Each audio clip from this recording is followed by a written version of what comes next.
Hello everyone, welcome po sa ating God's Word for today. Nawang teksto po ngayon mga kapatid nating pag-uusapan ay nandito po sa Roma 10:17. Ang sabi po dito, kaya't ang pananampalataya ay bunga ng pakikinig at ang pakikinig naman ay bunga ng pangangaral tungkol kay Kristo.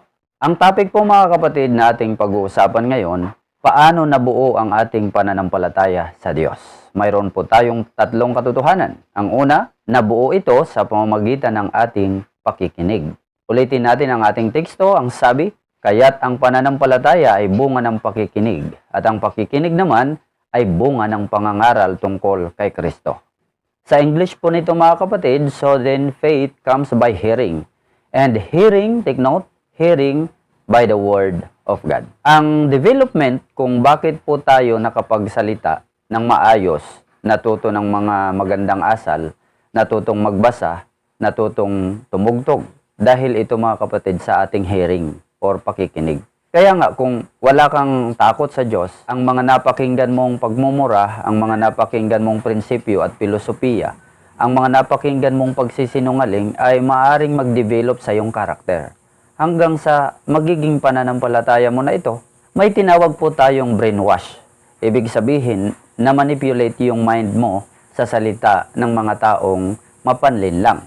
Ang nakakalungkot dito kung hindi makatotohanan, kung puro kasinungalingan, kung sasabi-sabi o ideya lang, maging sa mga paniniwala ng ating mga ninuno, mga superstitious belief, nakakalungkot ito sapagkat nagiging pananampalataya o paniniwala na ito na hindi nakabase sa katotohanan. Kung tunay na pananampalataya ang hanap mo at ito ang ma-develop sa heart at sa mind mo, dapat ang mapakinggan mo ay ang salita ng Diyos. Basahin mo ito, pakinggan mo ito dahil pag marami kang panahon para dito, makikita mong may pananampalataya ng mabubuo sa buhay mo. Sabi nga sa English ng ating teksto, so then faith comes by hearing and hearing by the Word of God.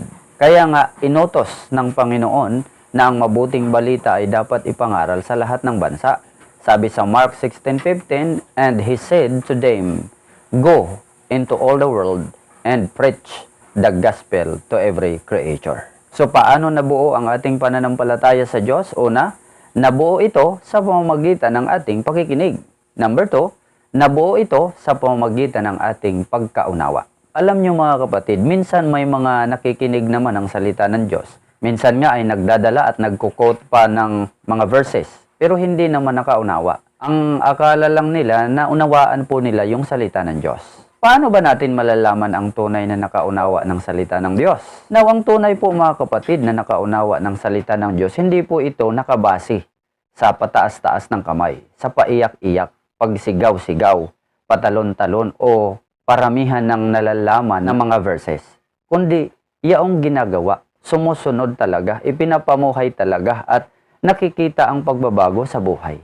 Hindi ko sinabing masama ang umiyak ka sa Panginoon, pero hindi ito ang tunay na basihan. Ang tunay na basihan, yung talagang ginagawa mo, sinusunod mo, ipinapamuhay mo, at nakikita talaga ang tunay na pagbabago. Yan po ang tunay na nakakaunawa sa salita ng Diyos. Minsan nga, may mga nagtuturo ang topic, huwag kaligtaan ng pagdalo. Pero paglinggo, siya mismo ang absent. Pag mayroon lang assignment sa church, present, pero kung wala, hindi mo na makikita sa church. Iyan ba ang tunay talagang nakaunawa? Ang iba naman, active tingnan, relihiyosong tingnan, present lagi sa church. Ang problema, wala namang pinagbago. Namumuhay pa rin sa pagkakasala. Makamundo pa rin. Iyan ba ang tunay talagang nakaunawa? Ang tunay mga kapatid na nakaunawa talaga sa salita ng Diyos ay tapat sa Diyos. Matuwid ang pamumuhay, may pag-iingat laban sa kasalanan at tukso. Support po sa gawain ng Diyos. Laging umaasa sa plano ng Diyos, umiiwas sa mga bad influence, priority ang Diyos, nakikinig sa Diyos, interesado sa salita ng Diyos, sumasamba sa Diyos, maingat sa pamumuhay, sa pananalita, pag-uugali, mayroong open heart, teachable heart, at humble heart. So ganun po mga kapatid. Kaya nga sinasabi sa Efesios 5:17, huwag kayong maging hangal, unawain, take note, unawain ninyo kung ano ang kalooban ng Panginoon. So paano nabuo ang ating pananampalataya sa Diyos? Number 2, nabuo ito sa pamamagitan ng ating pagkaunawa. Number 3, nabuo ito sa pamamagitan ng pagkilos at pagkukusa ng Diyos sa initiative po ng ating Panginoon. Ibig sabihin nito kung bakit tayo sumampalataya dahil ito sa pagkilos at pagkukusa ng Diyos na nakabase pa rin sa freedom of choice. So paano natin malalaman ang pagkilos at pagkukusa ng Diyos na maghahatid sa atin sa pananampalataya? Basahin muna natin ang Efeso 4:11. Ang sabi dito, at binigyan niya ang ilan ng kaloob upang maging mga apostol, ang iba na may mga propita, ang iba'y ebanghelista at ang iba'y pastor at guro. Nagpadala ang Diyos ng mga lingkod mga kapatid tulad ng propita, tulad ng apostol, ebanghelista, pastor at mga guro para magpaliwanag sa tunay na pananampalataya. Si Jesus ay Diyos na nagkatawang tao. Siya ay nangaral, nagpagaling ng mga may sakit, nagpalayas ng mga masamang espiritu, nagtubo sa ating mga kasalanan, ipinadama ng Diyos ang kanyang pag-ibig para sa lahat. At nagpagawa din ang Diyos ng Bible bilang mabuting balita para sa lahat ng makabasa at makapakinig at higit sa lahat para sa lahat ng tao. Ibig sabihin, alam na ito ng tao. Kita na ito ng tao, napakinggan na ito ng tao. Hindi na surprise ang tao. Alam na nila ito. Ibig sabihin nito, wala nang maidadahilan pa ang tao.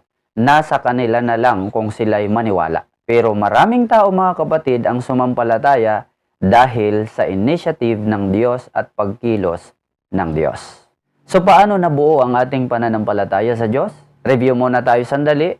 Una, nabuo ito sa pamamagitan ng ating pakikinig. Number 2, nabuo ito sa pamamagitan ng ating pagkaunawa. Number 3, nabuo ito sa pamamagitan ng pagkilos at pagkukusa ng Diyos. Sa ating application naman mga kapatid, kumusta po ang history ng iyong pananampalataya? Masasabi mo na bang nasa tunay ka ng pananampalataya? Paano na-develop ito? Mas mabuting suriin mo itong mabuti ang konteksto ng pananampalataya mo. Baka galing lang ito sa mga naririnig mo dyan sa labas o sa mga pilosopong tao o sa mga tradisyon ng ating mga ninuno. Upang makatiyak ka na tunay ang pananampalataya mo, dapat ito'y galing sa pakikinig sa salita ng Diyos.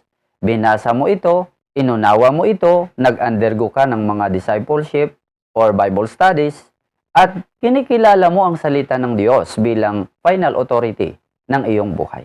At kapag may changes ang buhay mo, kinamuhian mo na yung kasalanan at tapat ka nang naglilingkod sa Diyos na may buong pagpapasakop sa kalooban niya, ikaw ay nasa tunay ng pananampalataya. Kaya dalhin mo ang iyong buhay sa salita ng Diyos upang dito ma-develop ang mind at saka yung heart mo at ito'y magiging pananampalataya mo. Naway mayroon kayong natutunan sa ating napag-usapan. Salamat po sa inyong walang sawang panonood pakikinig. Pagpalain po kayo ng ating Diyos at magkita-kita naman po tayo para sa aking mga susunod na video. Salamat po. God bless everyone.